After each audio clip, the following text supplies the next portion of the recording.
그럼 진짜 기대가 되네요. 네. 십자가가 정말 중요하잖아요, 기독교에서. 네. 근데 평생 난 십자가만 봤다. 네. 네, 이런 분이시니까. 그래서 스탠리 하워스가 네. 십자가에 사로잡힌 사람 이렇게 찬사를 했죠.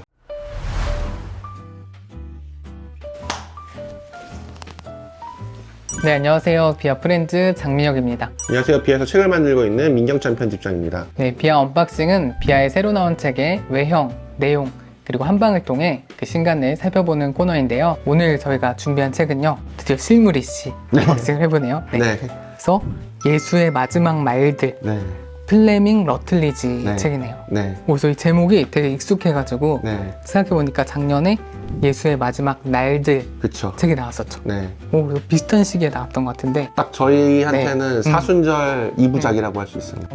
그래서 날들, 말들. 네. 그래서 날들은 예수님의 어떤 그 사순절 십자가 순환에 대한 역사적 분석을 담은 책이라면, 이 책은 일종의 예수님의 십자가 순환에 대한 신학적 이야기를 담은 책입니다. 그래서 상호 보완이 될 수 있게. 그러네요. 딱 성서학과 신학적인 견해가. 그렇죠. 그래서 이거는 어떤 시리즈인가요?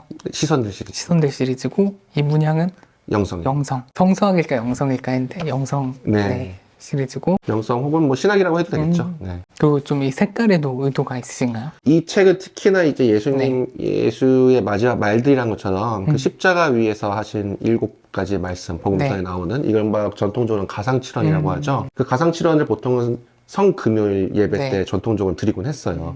그 성금요일은 굉장히 이제 교회력에서 가장 어두운 식으로 이제 교회에서 촛불도 끄고 휘장도 걸어두고 그거를 해두거든요. 그래서 그 분위기를 살리기 위해서 가급적이면 사순절이기 때문에 보라색을 사용하되 어두운 톤으로. 그럼 이렇게 약간 보라색기가 있는, 네, 거의 좀 검정에 가깝게. 그렇죠. 전반적인 것은 어두운 색을 깔고 있는데 그 폰트가 보시면은 보라색이에요. 진짜 오늘 촬영도 좀 어둡게 해달라고 했거든요. 네. 근데 이렇게 웃고 있으면 안 될 것 같은데. 그러네요. 그리고 제가 또 신기했던 게 이 사파. 또 이번에 그리신 사파들 있잖아요. 그래서 제가 미리 원고를 받았을 때 내가 받은 파일만 검정색인가 이렇게 생각했는데 일부러 흑백으로 하셨다고. 마찬가지로 지금 이 성금요일은 어떤 화려한 색감보다는 기본적으로 어두움, 좀 우리가 침묵하면서 그 예수님의 말씀에 좀 들어가야 하는, 그러니까 역사적인 방식으로 접근하는 방식은 또 다른 방식이죠. 우리가 이제 신앙의 바탕을 두고 이 말씀을 묵상할 때는 그 날의 어떤 그 자체에 좀 들어간다는 느낌을 줘야 되기 때문에 거기에 집중하도록 하는 게 중요하다. 그림이 그림으로서 기능하는 게 아니라 묵상용 십자가 똑같은 걸 활용하더라도 십자가 15초는 좀 더 그 날의 장면을 좀 잘 드러내야 되는데, 그보다는 이거는 정확한 기능을 하고 이 분위기를 조성하는 게 훨씬 더 중요하다고 생각을 했거든요. 딱 예수님이 부활하기 직전에 가장 어두운 느낌. 그렇죠. 해가 뜨기 직전에 그 어두운. 그렇죠. 그런 표현한 느낌이 드네요. 그러기 위해서는 흑백이 훨씬 더 좋은 선택이다 라고 해서 그렇게 했습니다. 그럼 저희가 이제 내용으로 한번 들어가 보겠습니다. 그래서 일단은 부제가 십자가에서 하신 7말씀. 그래서 아까 말씀해 주신 것처럼 가상칠언에 대한 이야기인데, 플레밍 러틀리지라는 학자에 대해서 소개해 주시면 좋을 것 같아요. 그래서 제가 되게 기대가 됐던 게 이분에 대해서 제 이름은 들어봤는데 비아에서 이분을 소개해 주시면은 진짜 잘할 수 있겠다. 되게 안타깝게도 사실 몇몇 출판사에서 한 5년 전부터 러틀리지의 책이 조금씩 나왔죠. 근데 뭔가 될 듯 하면서 안 되는 듯한 느낌이 있어서 또 저희가 그런 거 약간 심폐소생이 하는 느낌으로. 그렇죠. 중요한 학자들을 이렇게 잘 국내에 소개해주는 역할을 많이 하셨으니까. 그래서 플레밍 러틀리지는 기본적으로 성공의 사제고요. 또 재미있는 거는 여성 사제십니다. 성공한 여성 사제가 되나요? 근데 그것도 1937년생이세요. 거의 90이 다 되셨죠. 그러니까 성공의 안에서도 여성 사제 서품을 한 지가 그렇게 오래되지 않았거든요. 그래서 거의 성공의 최초로 여성 사제를 받으신 분 중 하나다. 그러니까 1세대 여성 사제. 1세대 여성 사제. 그리고 1세대 여성 신학자라고도 할 수 있겠죠. 게다가 유니온 신학교를 나오셨는데, 윌리엄 윌리몬이라든지 몇몇 신학자들은, 그리고 윌리엄 윌리몬도 설교자들의 설교자라는 평가를 받잖아요. 근데 그 설교자들의 설교자가 영미권 최고의 설교자다, 이런 평가를 받는 분입니다. 저희가 보통 물론 이제 로안 윌리엄스 같은 경우에도 성직자이기도 하고 신학자이기도 하지만 아주 현장에서 오랫동안 활동한 분이 그렇게 많이 다루지는 않는데, 러틀리지 신부님은 거의 60세까지 현장에서 사목 활동을 거의 집중하셨고, 오히려 흥미로운 건 60세 이후에 그분의 책이 나오기 시작했어요. 그럼 좀 나중에 이제 좀 이렇게 저작 작업을 시작하셨네요. 그쵸. 설교들은 그 전부터 계속 해오셨는데 그 뒤부터 어떤 본격적으로 집중받기 시작하고 60세부터 책이 굉장히 베스트셀러가 되고 많은 신학자들에게 영감을 주고 그렇게 해서 오늘날에는 굉장히 많이 벌써 한 책이 10권 정도 그 설교집이고 대부분. 그래서 굉장히 많은 분들에게 존경받고 있고 그래서 계속 지금도 집필 활동을 하고 계시죠. 그리고 하우어스가 이분에 대해서 되게 찬사를 했던 것 같은데. 하우어스가 제가 보기엔 딴 거보다도 추천사에 되게 강한 것 같아요. 그래서 이 러틀리지 신부님의 특징이 십자가와 부활이 있을 때 우리가 보통 십자가라고 하면 항상 부활과 함께 생각하기 마련이고 조금 더 약간 통속적인 차원에서는 부활을 좀 더 중시하는 그런 분위기도 있죠. 근데 그걸 굉장히 단호하게 반대하고 십자가 사건의 어떤 심대함을 우리가 깨달아야만 부활을 우리가 함께 그 의미를 되새길 수 있고 전통적으로 그리고 현대신학에서 굉장히 많이 좀 비판받거나 이제는 좀 정리해도 되지 않겠다 싶은 대속론이라든지 그런 의미를 굉장히 부각한 학자로 유명세를 얻었어요. 태물결에서 나온 십자가 처형이라는 예수의 십자가 처형이라는 책이 있는데 굉장히 1000페이지가 넘는 대작이죠. 그게 굉장히 드물게 그런 어떤 한 학자가 나오면 뭐 가톨릭이라든지 정교회라든지 복음주의라든지 특정 진영에서만 좋아하든지 아니면은 뭐 어디서는 좋아하는데 어디서 비판받든지 하는데 십자가 처형 같은 경우에는 좀 예외 없이 찬사를 받았다. 교파를 가리지 않고. 저도 그 엄청 대작이라고 그 얘기를 들었던 것 같아요. 근데 그거 우리가 전부 다 그 1000페이지를 사실은 볼 수는 없잖아요. 그거를 러틀리지한테 그 내용을 어디서 보면 됩니까? 그러면 우측을 봐라. 그 책의 핵심은 여기 담겨 있다. 오, 네. 그 예전에 틸리 조직신학의 핵심을 이렇게 조그맣게 담았던 거죠. 그래서 러틀리지가 굉장히 좋은 의미에서 그 설교자들이 크게 두 가지가 있다고 봐요. 학자들도 마찬가지인데 이사야 벌린이라는 이제 철학자가 한 말인데 그 소설가가 이제 여우형이 있고 고슴도치형이 있다고 했거든요. 근데 저는 약간 학자도 그렇고 설교자도 여우형이 있고 고슴도치형이 있다. 뭐냐면 여우형은 굉장히 인생에 우리가 궁금해하는 다양한 질문에 대해서 다채로운 예화를 가지고 다양한 방식으로 답변할 수 있는 사람. 그런 사람이 저는 여우형이라고 생각하고 고슴도치형은 그런 건 신경 쓰지 말고 이 복음의 이 핵심을 봐라. 이 핵심을 비춰서 그 나머지 모든 것을 다시 보면은 다시 달리 보일 거다. 그 일일이 거기에 응답하기보다는 계속 그리스도의 복음의 핵심을 계속 가리킴으로써 다른 사람들을 인도하려는 그런 사람이 있는데 이 고슴도치 유형을 대표하는 설교자분이세요. 십자가로 모든 걸 설명하는 십자가와 부활 사건에 예수님의 십자가와 부활 사건에 모든 것을 평생을 그것을 설명하는데 모든 것을 건 설교자. 그럼 진짜 기대가 되네요. 십자가가 정말 중요하잖아요, 기독교에서. 근데 평생 난 십자가만 팠다. 이런 분이시니까. 그래서 스탠리 하워스가 십자가에 사로잡힌 사람 이렇게 찬사를 했죠. 그럼 이 책이 어떤 내용인지 좀 더 자세히 얘기해 주시면 좋겠는데요. 우리가 이제 전통적으로 이제 복음서에서 십자가에서 예수님께서 말씀하셨다고 하는 7가지 말이 있잖아요. 7가지 말을 하나하나씩 그것이 이제 어떤 의미가 있는지를 기본적으로 해설하고 묵상하는 책이라고 할 수 있습니다. 그럼 이제 7편의 설교가 담겨 있는 건가요? 그렇죠. 작게는 7편의 설교라고도 할 수 있고 거기다가 저희 비아판 같은 경우에는 이 십자가 사건 뒤에 부활, 이 십자가와 관련해서 결국에는 부활이 어떤 의미인가에 관련한 강연도 실어놨어요. 이렇게 부록에 이렇게 2개 정도 있는 것들. 네. 그럼 이게 예수의 마지막 말들이잖아요. 근데 예수님이 하신 말들이 굉장히 많은데 그 중에 이 마지막 말들을 저희가 좀 더 주목해서 봐야 되는 이유엔 뭐가 있을까요? 우리는 적어도 그리스도인 교회에서는 그리스도 교회에서는 예수님이 성육신하신 말씀이다 이렇게 고백을 하잖아요. 그게 되게 좀 십자가 사건이 의미심장한 이유는 우리의 말 중에 말씀이 침묵으로 들어가기 전에 마지막으로 남긴 말들 이거는 어떤 의미로든지 우리에게 의미심장한 어떤 무언가를 보낼 수밖에 없다. 그렇지 않을까요? 그러니까는 특별하게 그 십자가 사건과 더불어서 그 의미와 관련해서 우리가 묵상할 거리가 있고 굉장히 또 이제 폐기적인 사람들은 십자가에서 실제로 그런 말 안 했잖아.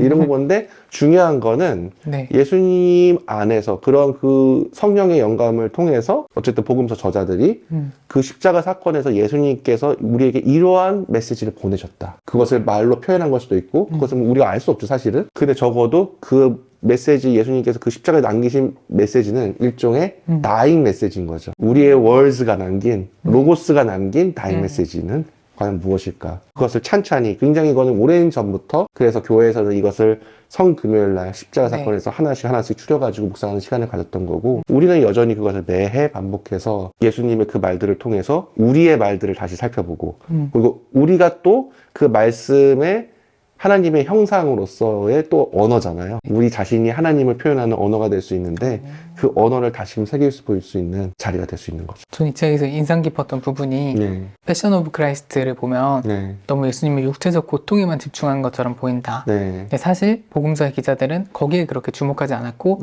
오히려 다른 데에 주목하고 있다 라는 얘기가 있더라고요. 그쵸. 근데 좀 저희 한국교회 신앙을 살펴봐도 이렇게 사순절이 되면 예수님이 얼마나 아프셨을까 이렇게 생각하는데 사실 정작 그 이유나 왜 그 고통이 있었는지 더 중요한 부분에 관심을 좀 덜 가지고 있는 게 아닐까 이런 생각이 들었는데 맞는 말이죠. 그러니까 그 사실은 예수님이 고통 받으셨을 때 좀 더 생각을 해봐야죠. 무엇을 위해서, 무엇 때문에. 적어도 우리가 여기서 주목해야 될 본 것은 예수님의 죽음의 그 당시 상황을 얼러싸고 아주 흥미로운 지점, 그리고 굉장히 우리가 심각하게 고려해봐야 할 지점은 예수님을 따랐던 이들, 예수님을 싫어했던 이들, 예수님에 관심이 없던 이들 모두가 그 예수님의 죽음과 연루되었다는 거죠. 그래서 그 각자가 지닌 모두의 죄가 폭로된 사건, 그리고 그 하나님의 아들을 죽음으로 갈 수밖에 없었던 그런 인류의 죄성이 폭로된 사건으로 봐야 되는 거지. 거기서 예수님이 얼마나 고통스러웠냐, 막 매질을 얼마나 많이 당했냐, 그런 게 아니고 그 하나하나의 장면을 통해서 이 인류가 무엇에 얽매여 있는지,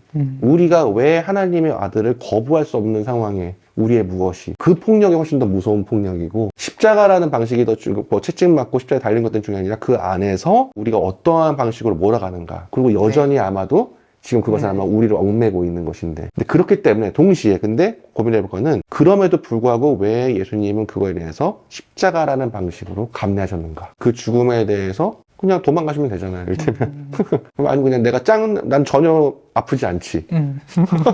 난 하나님의 아들이니까 전혀 아프지 않지. 그런 게 아니라 그 아픔을 다 끌어안으시고 굉장히 너무나도 지극히, 마침내는 하나님께 버림받았다는 느낌이 들 정도의 외침을 지르실 정도의. 근데 왜 그런 자리까지 하나님의 아들께서 스스로 감내하셨는가? 그 수치스러운 자리로. 그것은 바로 우리가 우리의 수치이기 때문에 플레밍 러틀리지가 만든 필름이 한 거죠. 전 또 뜻밖의 좀 좋았던 지점이 그 여자여 그 부분 해설하는 지점 있잖아요. 그러니까 이게 십자가에 대한 설교들이니까 뭔가 대속, 은혜, 죄 이런 부분에 대한 통찰이 좀 많이 나오지 않을까 했는데 교회가 시작된 지점이었다.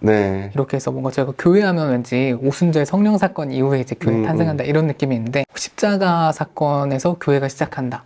라는 통찰이 좀 신선했고. 그렇죠. 그것이 러틀리지가 그러니까는 무슨 우리가 성서학, 신학 크게 그 구분해서 하긴 하지만 러틀리지라고 성서학 결과를 결코 무시하지는 않는 거죠. 러틀리도 분명히 중요한 거는 러틀리지는 그건 요한복음의 신학 에서 분명히 이거는 여자여라는 거는, 원래 또 한국에서는 또 어머니라고 사실은 역본에서는 어머님이라고 많이 했는데 그거는 이제 오래된 번역이 더 맞다고 생각을 하는 거죠. 그게 요한복음 신학에 훨씬 더 잘 맞는 거고, 그 공동체는 오순절 성령 강림이 아니라 그 전에 이미 대표되어서 있던 거고, 사실 그 순간에 이미 이루어진 거다. 저도 굉장히 그 부분을 흥미롭게 봤습니다. 그래서 저는 이거 딱 보면서 교회에 대해서 되게 다시 생각해보게 됐어요. 그래서 정상적으로 잘 되고 있는 교회라면 여러분은 불편한 게 오히려 맞다. 이렇게 얘기하는 부분이. 그렇죠. 저도 그 부분을 또 많이 생각했어요. 우리는 되게 한국 교회 작게는, 그리고 넓게는 한 교회 자체를 비판하면서 암묵적 그런 바람이 있어요. 교양이 있고, 도덕적이고, 좀 흠없고, 그런 사람들이 모여가지고 좀 깔끔하게 살았으면 하는 바람. 그걸 기준으로 현 교회를 비판하는 그런 식으로 많이 하잖아요. 근데 사실은 교회가 그런 곳이 아니란 거죠. 그리고 신학생들은 아마 그런 것에 많이 더 그런 경향이 있을 것 같은데, 저도 그것에서 벗어나는 지 오래되지 않은 것 같습니다. 근데 저도 스스로 또 교회를 다시 본 건, 교회라는 거는 깔끔한 사람들이 모여서 아름답게 빚어나는 곳이 아니라 엉망진창인 사람들이 모여서 꽃을 피워내는 곳이다. 힘겹게. 요설적으로 우리가 아름다운 사람들이, 아름다운 모습이 하나님의 그 권능을 드러내는 게 아니라 우리의 엉망진창 속에서 드문드문 새어나오는 빛이 하나님의 권능을 드러나는, 마치 십자가 사건처럼, 그리고 부활처럼. 그 부분이 되게 좋더라고요. 우리는 우리가 교회를 죄인들의 공동체라고 하면서도 전통적인 그런 우리가 흔히들 교회를 묘사하는 말이나 예수님은 주님이시다. 이를테면 예수님이 십자가에서 우리를 위해 돌아가셨다. 이 말 한마디 한마디를 우리가 되게 기계적으로 암기는 하고 있는데 사실 그 의미를 잘 숙고해보진 않아요. 아, 그렇네요. 그래서 이런 책들이 좋은 거는 굉장히 우리가 오랫동안 약간은 기계적으로 해왔던 말들을 더 깊게 들어갈 수 있도록 도와주죠. 그러니까 당연하게 생각했던 것들을 좀 그 진짜 의미를 다시 마주하게 해주는 그런 역할이 있는 것 같아요. 그렇죠. 그래서 여기서도 얘기하는 거지만 그냥 우리는 교회가 죄인들의 공동체다. 그럼 당연하지. 맞지. 근데 우리가 실제로 교회에서 맞부딪혔을 때 우리도 모르게 교회를 원망하거나 비판하거나 이럴 때는 어떤 교회가 죄인들의 공동체라는 교회가 이럴 수 있어? 막 이러면서. 왜냐면 교회는 죄인들의 공동체니까 사실 그런 건데. 그럼 이제 이게 사순절에 나오는, 또 사순절에 읽으면 좋은 책이잖아요. 그래서 이 책을 어떻게 활용하면 좋을지 팁을 알려주시면. 물론 이 책은 얇은 책이기 때문에 빨리 보실 수 있어요. 마음을 먹으면은. 근데 이 책이 기본적으로 성금요일날 성금요일 예배를 드리면서 행해진 그 설교를 바탕으로 한 거기 때문에 조금 지금 저희가 기도노트라는 또 다른 사순절을 돕는 도구들이 있잖아요. 기본적으로 사순 중간 정도의 여정까지는 그런 책들을 활용해서 예수님과 함께 십자가의 여정을 함께 가시는 거죠. 또 뭐 비아책 홍보할 기회가 있다면 이를테면 심판대에서 그리스도라든지 좀 더 두꺼우면서 십자가에 이르는 여정 동안 예수님께서 어떤 것을 고민하셨을까? 예수님께서 어떤 것들을 생각하셨을까? 그런 걸 하는 많은 자료를 한 다음에 고난주간 들어서서 이 책을 보시면은 가장 좋지 않을까 그렇게 생각을 해봅니다. 그래서 기도노트랑 같이 병행해서 읽으면은 되게 좋겠네요. 김학철 교수님도 한번 그런 얘기 하신 것 같은데 어디서? 이거 뭐 빨리 읽어서는 안 된다. 설명문이 아니잖아요. 이런 책들은 설명문이 아니기 때문에 그 때와 장소에 따라서 굉장히 더 그 내용을 진하게 받아들일 수 있는 길이 있고 또 때로는 옅게 닦을 수도 있는 것 같아요. 근데 이건 되게 좋은 길은 고난주간 전후로 딱 7편이니까 일주일 동안 하루에 한 편씩 읽어도 좋을 것 같고 그 다음에 부활절이 됐을 때 러틀리지의 부활 강연을 읽으면 아주 좋을 겁니다. 되게 괜찮은데요? 약간 일주일 동안 읽기 챌린지 이런 거 해보시면 고난주간에 딱 고난주간을 보내는 저는 가장 좋은 방법 중에 하나라고 생각해요. 그러면은 편집장님 뽑은 이 책의 한방 소개해 주시면 되겠습니다. 부록을 저는 되게 재밌게 봤어요. 그 한방에서 부록을 고르시는 건 처음인 것 같아요. 왜냐면 부록에서 러틀리지가 역사적 예술을 비판합니다. 우리가 데일 앨리슨도 신약학자로서 역사적 예술 탐구의 문제점을 지적했다면 러틀리지는 성직자이자 사목자이자 신학자로서 이 역사적 예술의 문제점이 어떠한 신학적 차원의 문제가 있나를 지적을 하거든요. 그 부분을 하겠습니다. 예수 세미나 프로젝트나 그와 유사한 일련의 시도들은 모두 한 가지 전제를 갖고 있다고 제 친구 윌리엄 윌리엄은 지적한 바 있습니다. 바로 예수가 죽었다는 것이죠. 이때 교회는 예수에게 소망을 걸었던 이들로 이루어진 일종의 추모 집단이 됩니다. 1980년대 뉴욕대학교의 종교학 교수 제임스 카스는 사랑하는 제자의 복음서를 쓴 적이 있습니다. 돌이켜보면 그 당시에도 시대에 뒤처졌다 할 수 있는 이 책을 두고 예수 세미나를 주도한 로버트 펑크는 이런 추천사를 썼습니다. 카스 교수는 예수 전승에 신선한 생명을 불어넣어 새로운 복음서를 창조했다. 덕분에 나자렛의 현인은 생명을 얻었다. 이는 전형적인 예수 캐리그마, 즉 예수가 죽었다는 생각을 기초로 한 이야기입니다. 이때도 우리는 예수의 말과 행동에 대해 이야기할 수 있습니다. 하지만 성서의 증언, 그 내적 진리와 분리된다면 우리의 예수 이야기는 우리의 감정, 우리의 통찰력에 좌지우지될 수밖에 없지요. 문제는 인간의 감정이나 통찰력은 그리 신뢰할 만한 게 못 된다는 것입니다. 게다가 우리는 너무나도 자주 눈이 가려진 상태로 있습니다. 초역사적 사건에 여백을 두지 않는 세계관이 이 시대를 지배하고 있기 때문이죠. 하지만 예수 캐리그마가 그리스도 캐리그마가 된다면 어떨까요? 다시 루가 이야기를 살펴봅시다. 예수께서는 모세와 모든 예언자에서부터 시작하여 성경 전체에서 자기에 관하여 써놓은 일을 그들에게 설명하여 주셨다. 이러한 해석은 주극락비가 가르쳐준 새로운 해석 이론입니까? 이제는 한물간 최첨단 지식의 계몽을 받지 못한 무지한 전과학적 비학문적 이해를 반영한 유물에 불과한가요? 모든 것은 이 질문에 달려 있습니다. 당신은 예수가 역사의 포로라고 생각하십니까? 그렇지 않으십니까? 누군가는 이렇게 말할지도 모르겠습니다. 잊지 마십시오. 한때 예수의 소망을 걸었던 이들이 그를 십자가에 못 박았습니다. 역사의 포로가 되었습니까? 이 질문이 되게 날카롭네요. 그리고 한때 나도 예수 좋아했어. 나는 여전히 인간으로서 좋아해. 했을 때 보지 못하게 되는 치명적인 문제가 신학적으로 있다는 거죠. 신학자로서 좀 역사적 예수 연구의 다른 면에 대해서 잘 얘기를 해준 것 같아요. 이 여정을 다 하고 난 다음에 지금 이 이야기와 함께 부활이라는 것이 어떤 의미인지 생각해 보면은 또 많은 도움을 받을 수 있습니다. 그 딱 진짜 그 예수의 마지막 날들이랑 말들이 약간 대비되는 느낌이 있네요. 네. 그래서 아마 이거는 뭐 그렇다고 해서 뭐 이를테면 저한테 그러면 당신은 어떤 쪽이냐? 그러면 저는 기본적으로 둘 모두가 긴장 가운데 있어야 된다고. 건전한 대화로. 그래서 우리는 좀 그런 생각이 있어요. 기독교 안에서 네. 적과 우리 편을 가르려고 해요. 근데 기독교는 예수를 그리스도로 고백한다면 그것만으로도 우리는 서로 가족이자 친구입니다. 근데 그 친구는 물론 거리가 있어요. 제가 보기에는 역사학자, 어떤 성서학자와 신학자는 거리가 먼 친구입니다. 하지만 친구예요. 우리가 좀 더 적으로 여겨야 될 거는 그걸 거부하는 사람들이겠죠. 우리는 종종 그래서 오류를 좀 범하곤 해요. 그래서 자기가 거리가 먼 친구를 향해서 적으로 오인하곤 하는데 그 거리와 친구 사이라더라도 가까운 친구가 있고 먼 친구가 있다는 걸 정직하게 인정하되 친구라면은 그 친구에게 마음을 열고 대화 나누기를 주저해서는 안 된다. 네. 그리고 우리 모두가 결국에는 우리 교회는 결국에는 그런 나와 동질단이 아니라 나와 다른 친구들, 다른 원래는 혈연으로 엮이지 않고 문화적으로 얽히지 않는 엉망진창의 사람들이 모여가지고 네. 만든 것이 바로 교회인데 교회는 그런 사람들과 마음을 열고 대화를 나눌 때만 성숙해질 수 있다. 그리고 그것이 더 하나님의 풍요로운 역사를 드러낼 수 있다. 네, 그래서 오늘은 예수의 마지막 말들, 십자가에서 하신 7말씀이라는 이 러틀리지의 책을 같이 살펴봤는데요. 작년에 이제 예수의 마지막 날들을 읽으셨던 독자분들이라면 올해는 예수의 마지막 말들 이 책으로 함께 하시면은 십자가의 의미가 무엇인지 우리가 그 십자가를 볼 때 진짜 주목해야 할 그 십자가의 진리가 무엇인지 조금 더 알아가시는데 이 책이 큰 도움이 될 것 같습니다. 네, 그래서 오늘 준비한 영상은 여기까지고요. 저희는 또 다음에 좋은 책으로 돌아오겠습니다. 감사합니다. 감사합니다.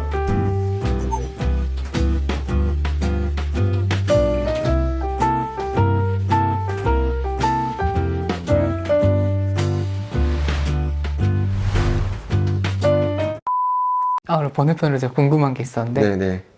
제가 이거 딱 검색하니까 예수의 마지막 말들, 예수가 하려던 말들, 예수의 어려운 말들 이렇게 세 개가 거의 3개월 내에 다 출간이 됐더라고요. 그쵸, 3, 4개월 그쵸. 내에. 네. 그래서 어떻게 이렇게 유사한 시기에 비슷한 제목의 책들이 많이 나왔을까 그런 생각이 들었어. 성령의 역사라고 생각합니다. 왜냐면은 저는 네. 전혀 생각을 그러니까 그 세 출판사가 서로 대화한 것도 아니고 네. 뭐 베낀 것도 아니고 네. 당연히 전부터 출간 계획을 했으니까 네. 어떻게 딱 그렇게 이름이 딱딱딱 그러니까 민영님 아시겠지만 예수의 전 네. 마지막 날들과 이어서 생각하는 건데 그러니까 우연히 근데 비슷한 타이밍에 해서 약간 말들 세 개를 시리즈로 네. 예수님이 하려던 말들, 어려운 말들, 마지막 말들 아 좋네요. 이렇게 뭔가 새 출판사가 뭘 같이 저도 갑자기 그런 생각이 들었습니다.